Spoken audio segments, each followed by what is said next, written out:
नमस्कार, मी पूजा तुळसकर. गुरुकिल्ली यशाची मध्ये आपलं स्वागत. आज आपण चर्चा इंट्राडे ट्रेडिंगची याविषयी माहिती घेणार आहोत आणि त्यासाठी आपल्या सोबत असणार आहेत तुषार भूमकर सर. सर, सगळ्यात आधी कार्यक्रमामध्ये मी आपलं मनपूर्वक स्वागत करते. नमस्कार. विषयाला सुरुवात करण्याआधी आपण सरांची ओळख करून देणारी एव्ही थोडक्यात पाहूया. Short term, long term, day trading, future, options असे शब्द आपण शेअर मार्केट संबंधी ऐकत असतो. अनेक लोकांना या शब्दांचे अर्थ काय आहेत किंवा कशा प्रकारे या सर्व प्रकारांमध्ये पैशाची उलाढाल होत असते हे माहित नसतं. मुळात शेअर मार्केट विषयीचे ज्ञान आहेच एवढे विस्तृत अथांग सागराप्रमाणे, आणि तुम्ही या सागरामध्ये योग्य ते मार्गदर्शन किंवा ज्ञान न घेता उतरायचं ठरवलं तर तुम्ही नक्कीच बुडणार. परंतु शेअर मार्केट मधील पैसे गुंतवणुकीसाठी आताच्या परिस्थितीनुसार उत्तम पर्याय म्हणजे कमोडिटीज मार्केटमध्ये डे ट्रेडिंग करणे व रोजच्या रोज भरपूर पैसे कमावणे. मग मार्केटमध्ये तेजी येऊ द्या किंवा मंदी येऊ द्या, याचाच अर्थ मार्केट वर गेलं तरीही तुम्ही यामध्ये प्रॉफिट कमवू शकता. मार्केट खाली आलं तरी देखील तुम्ही त्यातून प्रॉफिट कमवू शकता. आहे की नाही गंमत? आपले पैसे वर्षानुवर्ष गुंतवून ते वाढण्याची वाट बघत बसणे कोणाकडे आहे आज एवढा वेळ?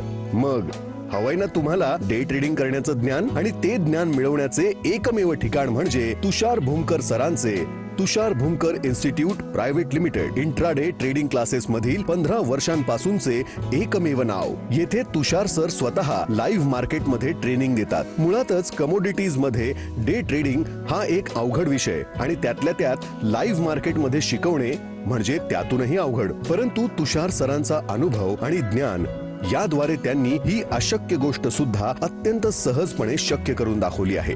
आजपर्यंत सरांच्या ट्रेनिंगचा लाभ हजारो विद्यार्थ्यांनी घेतलेला आहे व त्यांचे बरेचसे विद्यार्थी आज ट्रेडिंग करून दररोज भरपूर पैसे कमवत आहेत. सरांच्या या कार्याची दखल अनेक टीव्ही चॅनल्स व संस्थांनी घेऊन सरांना पारितोषिक देऊन त्यांचा सन्मान केलेला आहे. तसेच अनेक वर्तमानपत्र, टीव्ही चॅनल्स व मॅगझिन्स मधून सरांचे लेख देखील वारंवार प्रसिद्ध होत असतात. चला तर तुषार भूमकर सरांकडून कमोडिटीज मार्केटमध्ये इंट्राडे ट्रेडिंग हा विषय शिकूया आणि समृद्ध होऊया. तर मला वाटतं सर, तुमची एव्ही तर आम्ही पाहिली. शेअर ट्रेडिंग मध्ये तुम्ही इतकं छान मार्गदर्शन आतापर्यंत लोकांना केलंय. तर मला त्यालाच अनुसरून तुम्हाला आता प्रश्न विचारायचे आहेत की शेअर बाजारात इंट्राडे ट्रेडिंग हा खरं तर आपला आजचा विषय आहे. तर इंट्राडे ट्रेडिंग करताना लॉस जर का टाळायचे असतील आणि तेच टाळायचं असतं मुख्यत्वे लोकांना, तर त्याच्यासाठी काय करणं आवश्यक आहे? त्यावर सगळ्यात आधी काम करणं गरजेचं आहे. लॉसला जर आपण अवॉइड करू शकलो तर प्रॉफिट आपला टिकून जाईल. एकदा लॉस आपला अवॉइड झाला की सध्याचा जो प्रॉफिट होतोय त्याला आपला मल्टिप्लाय करण्यावरती फोकस करायचा आहे. तर लॉसला अवॉइड करण्यासाठी सगळ्यात आधी प्रोडक्ट सिलेक्ट करणं गरजेचं आहे. तर इक्विटी म्हणजे काय, निफ्टी म्हणजे काय हे समजून घ्यायचंय, कमोडिटी म्हणजे काय, फ्युचर म्हणजे काय, ऑप्शन म्हणजे काय हे समजून घ्यायचंय. मग त्याच्यानंतर ट्रेडिंग चालू करायचंय. होतं काय आजकाल लोक की फक्त कुठेतरी मोबाईलवरती ऍड बघतात, त्याच्यावर क्लिक करतात, ऑनलाईनच अकाउंट ओपन करतात, ऑनलाईनच पैसे ट्रान्सफर करतात, ऑनलाईनच सगळं करतात, तर मोबाईलवरतीच करत राहतात. मग त्याच्यात रिझल्ट काही येत नाही, माहिती तर काहीच नसते, मग लॉस होतात. आणि मार्केट असं आहे, इथं जर चूक झाली तर सॉरी भाऊ म्हणून काम चालणार नाहीये, प्रत्येक चुकीला पैसे मोजायला लागणार आहे. आणि ट्रेडिंग जर आपला करायची आहे तर आपला व्यवस्थित शिकून मग त्याच्यामध्ये करायला लागणार आहे. जसं ज्याला स्विमिंग येत नाहीये तो पाण्यात जर गेला तर बुडून मरणारच आहे, पण ज्याला स्विमिंग येत आहे त्याला काही प्रॉब्लेम राहत नाही. तसंच आहे, शिकून काम करणं आणि न शिकता काम करणं हाच फरक आहे याच्यामध्ये. जसं की स्विमिंग मध्ये तसाच रिझल्ट येणार आहे आपल्याला सेम टू सेम. जर आपण शिकून काम केलं, व्यवस्थित परफेक्ट होऊन आपण त्याच्यामध्ये ट्रेडिंग चालू केलं, मार्केट रोज पैसे देईल. जर न शिकता काम केलं तर लॉस होईल. तर आज आपण इंट्राडे ट्रेडिंग बद्दल सुद्धा जाणून घेतलं. तर मला याबद्दलच विचारायचं आहे की इंट्राडे ट्रेडिंग आणि दीर्घकाळाची जी गुंतवणूक असते यामध्ये खरंच काही फरक आहे का? आणि जर तो फरक असेल तर नेमका तो काय आहे, प्रेक्षकांना समजणं फार आवश्यक आहे. काय सांगा? दीर्घकाळाची गुंतवणूक किंवा लॉंग टर्म इन्व्हेस्टमेंट म्हणजे काय, शेअर्स घ्यायचे वर्षांनी, 2 वर्षांनी, 5 वर्षांनी, 10 वर्षांनी, 20 वर्षांनी विकायचे. आणि इंट्राडे ट्रेडिंग म्हणजे काय, तर आजच घ्यायचं आणि आजच विकायचं. ठीक आहे. तर पूर्वीच्या काही लॉंग टर्म इन्व्हेस्टमेंटचा ट्रेंड खूप जोरात होता, खूप लोक त्याच्यामध्ये काम करत होते, त्यांना त्या पद्धतीने रिझल्ट पण मिळवते. म्हणजे बरेच असे लोक आहेत की ज्यांनी 10,000 रुपये ज्यांनी केलेल्या 10,000 रुपयाच्या इन्व्हेस्टमेंटची व्हॅल्यू आज 1,000 करोडच्या आसपास आहे. ठीक आहे. पण आज जर 10,000 रुपये आपण टाकले तर येणारे 20 वर्षात त्याचे 1000 करोड होणार आहेत का? तर नाही होणार आहे. ठीक आहे, कारण मार्केट त्यावेळेला ग्रोईंग मार्केट होतं. आता आपलं मार्केट बऱ्यापैकी ग्रो झालेलं आहे. त्या पट्टीत रिटर्न्स नाही मिळणार आहेत इन्व्हेस्टरला जेवढे इथून मागच्या लोकांना मिळालेले आहेत. इथून पुढच्या इन्व्हेस्टरला तेवढे नाही मिळणार आहेत. आता जसं की 2010 मध्ये सोन्याचा भाव 8,000, 9,000, 10,000 तोळा होता, जो आता 60,000 झालेला आहे. तर 12-13 वर्षात 10,000चे 60,000, 62,000 म्हणजे 6 पट रिटर्न झाला. ठीक आहे, पण आज जर सोनं घेऊन ठेवतोय, पुढच्या 10 वर्षात 6 पट रिटर्न नाही देणार आहे. ठीक आहे, तर इन्व्हेस्टरला ते मी सांगितलं की इन्व्हेस्टरला जेवढे रिटर्न्स इथून मागच्या इन्व्हेस्टरला जेवढे रिटर्न मिळाले तेवढे इथून पुढच्या इन्व्हेस्टरला मिळणार नाहीये. तर काय झालंय, तर मार्केट जे आहे ना हे आता चेंज होत चाललंय. तर आपल्या त्या चेंज प्रमाणे आपल्या ट्रेडिंग स्टाईल मध्ये पण चेंजेस आणायला लागतील. पूर्वीच्या काळी 5 दिवसाची टेस्ट मॅच लोक स्टेडियम मध्ये जाऊन बघायचे. आजकाल 2020 मोबाईल वरती बघतात. ठीक आहे, तर जसा ट्रेंड चेंज होत चाललाय तसं आपल्याला आपल्या ट्रेडिंग स्टाईल मध्ये पण चेंजेस आणायला लागतील. जो चेंज नाही आणणार तो आउटडेटेड होऊन जाईल. जो लॉंग टर्म इन्व्हेस्टर होता त्याला हळूहळू शॉर्ट टर्म वरती यायला लागेल. जो शॉर्ट टर्म वाला आहे त्याला आज नाही तर उद्या डे ट्रेडिंग मध्ये उतरायलाच लागणार आहे, either by choice or bye compulsion. जर तो नाही उतरला तर तो मार्केटमधून आउटडेटेड होऊन जाईल. आणि ट्रेडिंग हे पूर्वीच्या काळी जुगार समजलं जायचं, जे आता राहिलेलं नाहीये. ठीक आहे, तर इंट्राडे ट्रेडिंग मध्ये आपण काय करतो की 10 रुपये देतो आणि 100 रुपयाची वस्तू उधारीत खरेदी करतो. ठीक आहे, तर 100 रुपयाचा भाव जर 101 झाला तर आपला मिळतो 1 रुपया, पण आपण लावलेले फक्त 10 रुपये. त्यामुळे आपला प्रॉफिट झाला 10 रुपयावरती 1 रुपया, म्हणजे जवळपास 10%चा. हे थोडक्यात उदाहरण दिलं मी. ठीक आहे, तर ह्या पद्धतीने काम चालतं. तिथं आपण इमिजिएट ट्रेडिंग करून इमिजिएट प्रॉफिट काढून त्याच्यातनं लगेच बाहेर पडून जातो. त्यामुळे ओव्हरनाईट रिस्क काही राहत नाही. ठीक आहे, रात्री शांत झोप लागते आणि उद्या मार्केट जरी खाली उघडलं किंवा वरती उघडलं आपला काही त्याच्यात फरक पडत नाही. लॉंग टर्म इन्व्हेस्टरचं होतं काय की 2-2, 3-3 वर्ष शेअर्स होल्ड करून ठेवतात आणि जर एखादी निगेटिव्ह न झाली तर मार्केट खाली पडतं. मग घेतलेल्या रेटलाच परत त्यांचे घेतले जे शेअर्स ते जाऊन बसतात आणि परत त्याला वाढ बघत बसायला. मार्केट जर पडायला लागलं तर लॉंग टर्म इन्व्हेस्टर किंवा कुठल्याही प्रकारचे इन्व्हेस्टर काहीच करू शकत नाही. कारण इन्व्हेस्टरला शॉर्ट सेलिंग करायला अलाउड नाहीये. इन्व्हेस्टर पडत्या मार्केटमध्ये कधीही प्रॉफिट कमवू शकत नाही. जे फक्त करायचे आपला तर ट्रेडिंग मध्ये यायला लागेल. आणि ट्रेडिंग मध्ये तुम्ही मार्केट जर वरती जात असेल खालच्या रेटला बाय करा, वरच्या रेट. लोक बऱ्याचदा मग एफडी मध्ये गुंतवणूक करतात किंवा मग अगदीच त्यांना वाटतं रिअल इस्टेट मध्ये गुंतवणूक केलेली चांगली आणि मग त्यानंतर शेअर मार्केटचा सुद्धा ते विचार करत असतात. जसं तुम्ही म्हणताय की इंट्राडे ट्रेडिंग जे आहे ते आपल्याला बेनिफिट्स देऊ शकतं, मात्र कसं ते कुणालाच योग्य पद्धतीने माहिती नसतं. तर याचीच माहिती या कार्यक्रमातून आपल्याला जाणून घ्यायची आणि या तिघांपैकी किंवा आणखीन काही पैसे कमवण्याचे जे मार्ग असतील त्यापैकी नेमका उत्तम पर्याय लोकांसाठी कुठला आहे, काय सांगू शकता?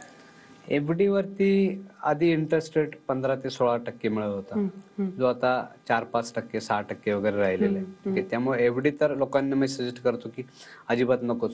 ठीक आहे, त्यानंतर गोल्ड, जेवढे रिटर्न्स गोल्ड मध्ये मिळालेले आहेत मागच्या 10 वर्षात खूप चांगले रिटर्न्स दिलेले आहेत गोल्डनी, पण इथून पुढे आपलं तेवढे रिटर्न्स नाही मिळणार. किंवा जरी एखाद्याने 10,000 रुपये तोळ्याने सोनं घेऊन ठेवलं असेल तर प्रत्येक जण काय करतो की दागिने बनवतो. बरोबर, तर घेतलेले दागिने आपण घेतल्यानंतर विकायला जातो का? नाही जात, ते तसेच राहतात. मग आपण ते जरी विकले तरी ते मोडून दुसरे करतो, दुसरे म्हणून तिसरे करतो. तर सोन्यामध्ये केलेली इन्व्हेस्टमेंट ही इन्व्हेस्टमेंट नाहीये, ती तुमची तो तुमचा थोडक्यात कसं आहे की तो तुमचा किती रेट जरी झाला तरी आपण घेतलेलं सोनं विकणार नाहीये, त्यामुळे तो प्रॉफिट मिळणार नाहीये आपल्याला. बरोबर, ती तुमची सेव्हिंग झाली. ठीक आहे, त्यानंतर झालं रिअल इस्टेट. एखादा प्लॉट घेऊन ठेवलाय आणि मला जर विकायचं म्हणलं तर कस्टमर शोधा, मग ती मोजणी होणार, मग ते पेपर नोटीस, मग त्याच्यानंतर बाकीच्या सगळ्या गोष्टी, ह्याच्यात 6-8 महिने असेच जातात निघून. ठीक आहे, त्याला गिराईक लवकर मिळत नाही, लिक्विडिटी तेवढी नाहीये रिअल इस्टेट मध्ये. रिटर्न जरी असले तरी पण तेवढी लिक्विडिटी नाहीये. पण शेअर्स मध्ये काय आहे की तुम्ही विकलं की लगेच तुमच्या अकाउंटला पैसे जमा होतात, दुसऱ्या दिवशी लगेच विड्रॉ करू शकतो. आणि ट्रेडिंगचं तर त्याच्यापेक्षा फास्ट आहे की सकाळी ट्रेड करून जर आपला प्रॉफिट बुक झाला असेल, दुपारी पेआउटची रिक्वेस्ट टाकली तर संध्याकाळी आपल्या अकाउंटला पैसे जमा होतात. ठीक आहे, एवढी हाय लिक्विडिटी आणि हाय रिटर्न्स देणारं मार्केट जे किंवा प्रोडक्ट जे हे इंट्राडे ट्रेडिंग हे एकच आहे. म्हणून आजकाल प्रत्येकाला इंट्राडे ट्रेडिंगची खूप क्रेज लागलेली आहे. पण न शिकता जर उतरलं तर त्याच्यामध्ये लॉस हा मी सांगितलं 100% होणारच आहे. ठीक आहे, शिकून जर उतरलो आपण त्याच्यामध्ये तर ट्रेडिंग हे खूप सुंदर प्रोफेशन आहे. प्रत्येकाने ह्याचा पार्ट टाइम किंवा फुल टाइम नक्की विचार करायला पाहिजे. ठीक आहे, आणि साइड इन्कम प्रत्येकाला गरजेचं आहे. ऍडिशनल सोर्स ऑफ इन्कमची प्रत्येकाला आजकाल गरज आहे. ठीक आहे, तर लॉकडाऊन जेव्हा लागलं होतं, माझा एक मित्र आहे पिंपरी चिंचवड MIDC मध्ये जॉब करतो. ठीक आहे. तर त्यांच्या कंपनीमध्ये काय झालं की 4-5 लोकांना नोकरीवरून काढून टाकलं. त्या माझ्या मित्राला हार्ट अटॅक आला भीतीने की आपला काढलं तर आपलं काय होईल मग. ठीक आहे. त्यानंतर त्यांनी आपल्याकडे कोर्स अटेंड केला होता. त्याच्यानंतर ट्रेडिंग वगैरे केली, थोडंफार त्यांनी त्याच्यामध्ये चांगल्यापैकी रिटर्न्स वगैरे कमवले. ठीक आहे. आणि एक दिवस माझ्याकडे आला होता की म्हणला की मला आता इच्छा झाली आहे नोकरी सोडायची, मी वाट बघतोय माझी कंपनी मला कधी जॉबवरनं काढून टाकते. म्हणजे एक वेळ अशी होती त्याच्यावरती की जॉब सोडायच्या भीतीपोटी त्याला हार्ट अटॅक आला होता आणि आता त्याला स्वतःला इच्छा आहे जॉब सोडायची. ठीक आहे. तर बऱ्याच लोकांना हे माहित नसतं की आपलं काय होणार आहे पुढे. म्हणजे कुठला धंदा कधी बंद पडू शकतो, कुठली नोकरी कधी बंद पडू शकते. आपला प्रत्येकाचा एक बॅकअप प्लॅन आपल्यासाठी तयार करून ठेवणं खूप गरजेचं आहे. ठीक आहे. नोकरी जर गेली तर ट्रेडिंग प्रोफेशन हे आपल्यासाठी बॅकअप प्लॅन आहे. धंदा जर बंद पडला तर ट्रेडिंग प्रोफेशन हे आपल्यासाठी एक बॅकअप प्लॅन आहे. ठीक आहे. किंवा लॉकडाऊन लागलं किंवा अजून काही जर मोठी गोष्ट झाली तर ट्रेडिंग हे आपल्यासाठी एक बॅकअप प्लॅन प्रत्येकाने तयार करून ठेवला पाहिजे. बरोबर. नक्की ज्या पद्धतीने तुम्ही सांगताय की इंट्राडे ट्रेडिंग जे आहे ते सुद्धा आपण त्याच्यातनं आपला बॅकअप प्लॅन तयार करू शकतो. मात्र हे सगळं समजून घेण्यासाठी किंवा हे सगळं जर का आम्हाला करायचंय तर हे सगळं करण्यासाठी प्रॉपर ट्रेनिंगची आवश्यकता असते असं तुम्हीच म्हणाल. तर ट्रेनिंग आणि कोर्स बद्दल आम्हाला माहिती हवी आहे जी तुम्ही लोकांना देत असता ट्रेनिंग, त्याबद्दल काय माहिती द्या. इंट्राडे ट्रेडिंग प्रोफेशनल लेवलची कशी करायची ह्याच्यावरतीच माझा कोर्स असतो. 2 पार्ट मध्ये तो कोर्स मी डिवाइड केलेला आहे, पार्ट 1 आणि पार्ट 2. पार्ट 1 जो आमचा कोर्स आहे, बेसिक कोर्स, तो अशा लोकांसाठी डिझाईन केला की ज्याला थोडीफार इन्व्हेस्टमेंट करायची आहे, ज्या सुरुवात करायची आहे आणि प्रॅक्टिस लेवलचं ट्रेडिंग चालू करायचे, कधीतरी वेळ मिळाला तर ट्रेडिंग करायची. ठीक आहे. त्यांच्यासाठी फर्स्ट पार्टचा प्रोग्राम असतो. आणि पार्ट 2 जो आमचा कोर्स आहे तो 3 दिवसाचा लाईव्ह मार्केटमध्ये फुल डे वर्कशॉप असतो. फर्स्ट डे आणि पुढचे 3 दिवस असं म्हणून तो टोटल कोर्स 4 दिवसाचा आहे, जो लाईव्ह मार्केटमध्ये होत असतो, पुण्यामध्ये होत असतो तो आपला. तर सुरुवातीच्या काळात अगदी 5-7 लोकांमध्येच माझ्या ऑफिसमध्येच ट्रेनिंगची बॅच घ्यायचो.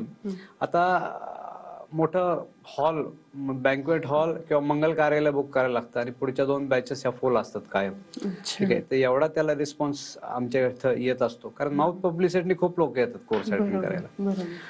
तर तो पूर्ण लाईव्ह मार्केटमध्ये होत असतो, ज्याच्यामध्ये मी एंट्री कशी करायची, स्टॉप लॉस कसा लावायचा, टार्गेट कसं डिसाईड करायचं, फर्स्ट टार्गेट किती, सेकंड टार्गेट किती, ट्रेलिंग स्टॉप लॉस कसा लावायचा, कुठले इंडिकेटर यूज करायचे, त्याचे पॅरामीटर काय असले पाहिजे, त्याची सेटिंग कशी असली पाहिजे, A to Z गोष्टी त्याच्यामध्ये कोर्समध्ये मी शिकवत असतो. 4 दिवसाचा तो आमचा कोर्स असतो. मी असतो, माझ्यासोबत आमची अजून 10 लोकांची सपोर्ट टीम पण असते. ठीक आहे. तो ट्रेनिंग झाल्यानंतर परत 15 दिवसांनी आमचं एक रिव्हिजन सेशन असतं. ठीक आहे. ते झाल्यानंतर परत महिन्यातनं 1.5 महिन्यातनं त्या सेशन रेग्युलरली होतच असतात.